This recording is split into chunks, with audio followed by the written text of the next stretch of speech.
नमस्कार आपण मानकु मो यूट्यूब चैनल एमएस इन्फो मंत्रा को स्वागत। आसंतु आज 10टी गुरुत्वपूर्ण खबर उपरे नजर पकाइबा। गुरु दिवस रे 45 शिक्षकों को सम्मानित कले राष्ट्रपति द्रौपदी मुर्मू। सेथि मध्यरु ओडिशार 2 जण शिक्षकों को मिला जातीय शिक्षक सम्मान। मालकानगिरी जिल्लार कंदेल सरकारी उच्च प्राथमिक विद्यालय रे भारप्राप्त प्रधान शिक्षक भावे कार्यरत बसंत कुमार राणा और कोरापुट पीएमसी केंद्रीय विद्यालयर शिक्षक तरुण दास चलित वर्ष पर जातीय शिक्षक पुरस्कार पाई। पुरस्कार आकार रे 50,000 अर्थराशि और मानपत्र पाई। आसन देखिबा।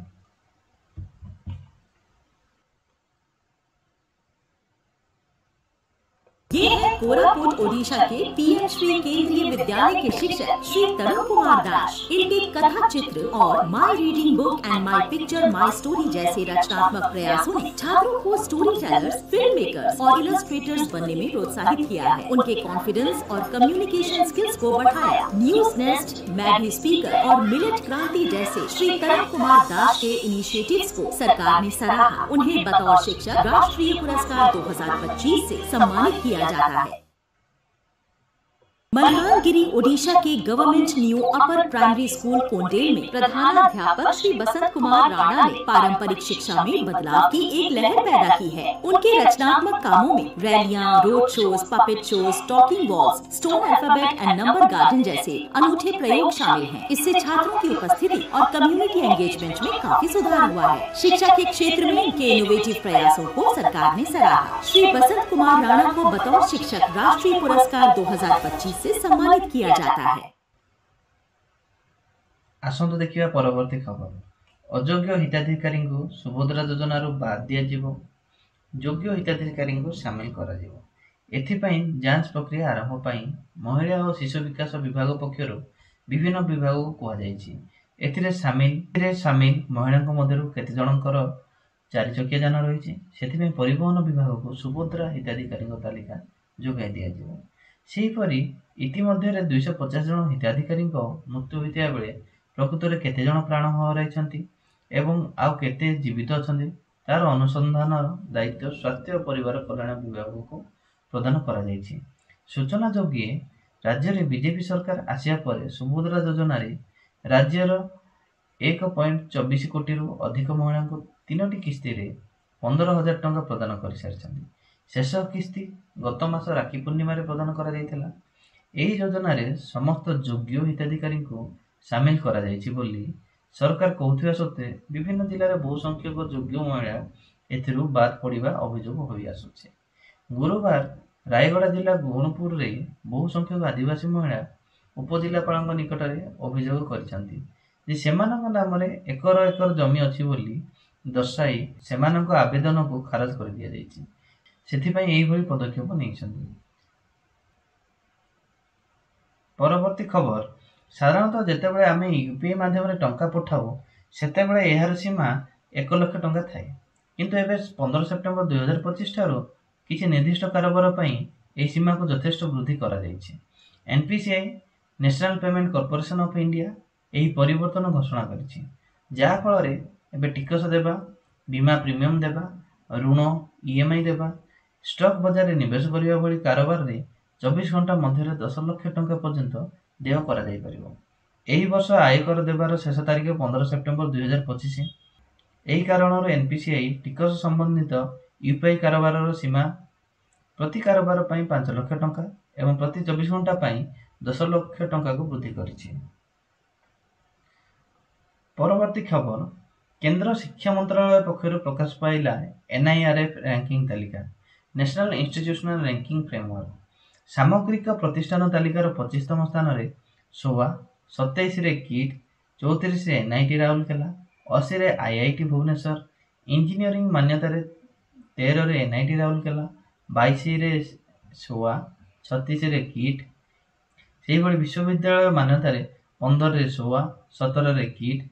मेडिकल कॉलेज मान्यता रे 14 रे एम्स, 15 रे सोवा, 24 रे किट। रिसर्च इंस्टीट्यूट मान्यता रे 30 रे एनआईटी राउरकेला, 43 रे किट। किंतु कॉलेज कैटेगरी टॉप 100 रे ओडिशार कौन कॉलेज नहीं। यह अत्यंत दुखर विषय। ପରବର୍ତ୍ତୀ ଖବର, ଅକ୍ଟୋବର 7 ହବିଷ୍ୟ ବ୍ରତ ଆରମ୍ଭ। ମାସେ ଧରି ଏହି ବ୍ରତ ପାଳନ କରିବେ ହବିଷ୍ୟାଳୀ। ସୁଚାରୁ ରୂପେ ପରିଚାଳନା ପାଇଁ ପୁରୀ ସର୍କିଟ ହାଉସରେ ଜିଲ୍ଲାପାଳଙ୍କ ଅଧ୍ୟକ୍ଷତାରେ ପ୍ରସ୍ତୁତି ବୈଠକ ଅନୁଷ୍ଠିତ ହୋଇଛି। ମା ମାନଙ୍କର ସୁରକ୍ଷିତ ରହଣି, ପ୍ରବଚନ, ଭଜନ, ପାଲା ଇତ୍ୟାଦି ବ୍ୟବସ୍ଥା ସହ ଚିକିତ୍ସା, ପରିମଳ, ପାନୀୟ ଜଳ, ସ୍ୱେଚ୍ଛାସେବୀ ସହଯୋଗର ମଧ୍ୟ ବ୍ୟବସ୍ଥା କରାଯିବ। ପରବର୍ତ୍ତୀ ଖବର, ରାଜ୍ୟ ଏବଂ ରାଜ୍ୟ ବାହାରୁ ମହାପ୍ରଭୁ ଜଗନ୍ନାଥଙ୍କ ଭୂସମ୍ପତ୍ତି ଫେରିବ। ଏନେଇ ରାଜ୍ୟ ସରକାର ପ୍ରକ୍ରିୟା ଆରମ୍ଭ କରିଥିବା ନେଇ ଆଇନ ମନ୍ତ୍ରୀ ପୃଥ୍ୱୀରାଜ ହରିଚନ୍ଦନ ସୂଚନା ପ୍ରଦାନ କରିଛନ୍ତି। ମହାପ୍ରଭୁଙ୍କ 58,000 ଏକର ଜମି ରାଜ୍ୟରେ ଏବଂ ରାଜ୍ୟ ବାହାରେ ରହିଛି। ପ୍ରାୟ 37,000 ଏକର ଜମିର କାଗଜ ପ୍ରସ୍ତୁତ ହୋଇସାରିଛି। ବାକି ଗୁଡ଼ିକର କାଗଜ ପ୍ରସ୍ତୁତ କରାଯାଉଛି। ସରକାର ଏ ଦିଗରେ ତ୍ୱରିତ ପଦକ୍ଷେପ ନେଉଛନ୍ତି। ମହାପ୍ରଭୁଙ୍କ ଯେଉଁଠି ଭୂସମ୍ପତ୍ତି ଅଛି ତାହାର ଠିକ୍ ଆକଳନ କିପରି ହୋଇପାରିବ ସେ ନେଇ ସରକାର ଯୋଜନା ପ୍ରସ୍ତୁତ କରୁଛନ୍ତି। ରାଜ୍ୟ ଏବଂ ରାଜ୍ୟ ବାହାରେ ଯେଉଁଠି ମହାପ୍ରଭୁଙ୍କ ସମ୍ପତ୍ତି ଅଛି ସେସବୁ ମହାପ୍ରଭୁଙ୍କ କାମରେ କିପରି ବିନିଯୋଗ। ପରବର୍ତ୍ତୀ ଖବର, ଜନସାଧାରଣଙ୍କ ଯାତାୟାତକୁ ସୁଗମ ଓ ସୁଲଭ କରିବା ପାଇଁ ଆମ ସରକାର ରାଜ୍ୟରେ ନ୍ୟାସନାଲ କମନ ମୋବିଲିଟି କାର୍ଡ ବ୍ୟବସ୍ଥା ଆରମ୍ଭ କରିବା ସହ ଆମ ବସ୍ ବୁକିଂ ପାଇଁ ହ୍ୱାଟ୍ସଆପ୍ ଆପ୍ ଟିକେଟିଂ ସେବା ମଧ୍ୟ ଆରମ୍ଭ କରିଛନ୍ତି। ଡିଜିଟାଲ ଟିକେଟରେ ମହିଳାମାନଙ୍କ ପାଇଁ 15% ଓ ଅନ୍ୟମାନଙ୍କ ପାଇଁ 10% ରିହାତି ପ୍ରଦାନର ବ୍ୟବସ୍ଥା ମଧ୍ୟ କରାଯାଇଛି। ଏହା ଫଳରେ ଯାତାୟାତ ଆହୁରି ସୁଗମ ଓ ସୁଲଭ ହୋଇପାରିବ। ପରବର୍ତ୍ତୀ ଖବର, ଏଣିକି ଉତ୍ତରପ୍ରଦେଶର ସମସ୍ତ ସରକାରୀ ଶିକ୍ଷକ କ୍ୟାସଲେସ୍ ଚିକିତ୍ସାର ସୁବିଧା ପାଇବେ। ଏହି ଯୋଜନାର ଲାଭ ଶିକ୍ଷାମିତ୍ର ଏବଂ ଅନୁଦେଶକମାନଙ୍କୁ ମଧ୍ୟ ମିଳିବ।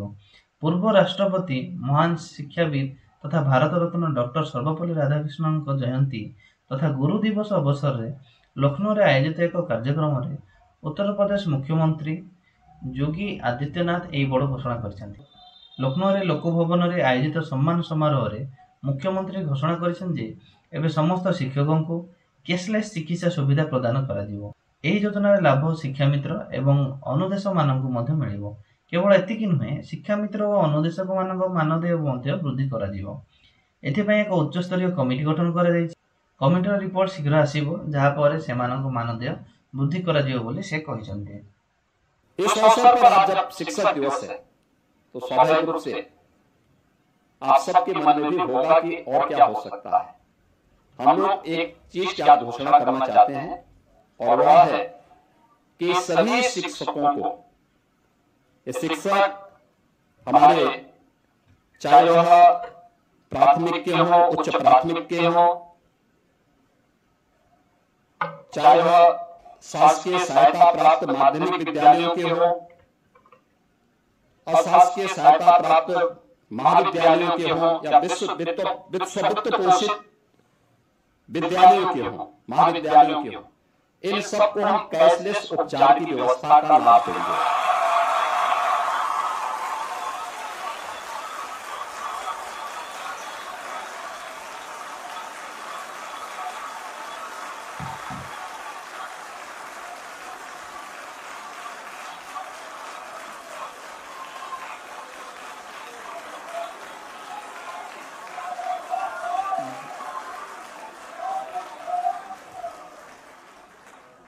इसके साथ ही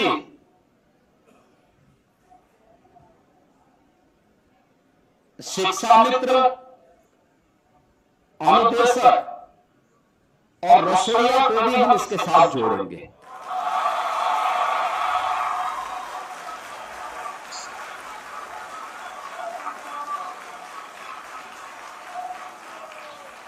यानी यह उत्तर प्रदेश के लगभग 9 लाख शिक्षक यानी 9 लाख परिवार इससे लाभान्वित होंगे।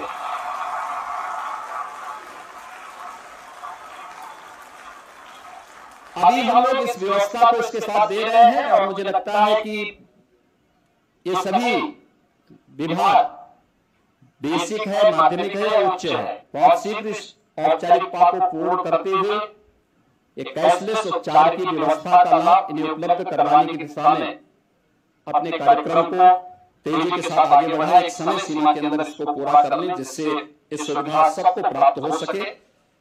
इसके साथ ही हम लोग आने वाले समय में मैंने एक हाई लेवल की कमेटी बनाई है जिसमें शिक्षा मित्र और अनुदेशकों के मानदेय को बढ़ाने के लिए भी हम लोग आगे कार्य कर रहे हैं। आसन देखिए परवर्ती खबर। कैंसर हेउ कि अन्य कौन दुरारोग्य व्याधि रोग सह लड़े साथ देव GST 2.0। रोगी और सेमानंक संपर्कीयंक आखिरे नुआ चमक। दिनकू दिन बढ़ुवा चिकित्सा खर्च में लगे लगाम।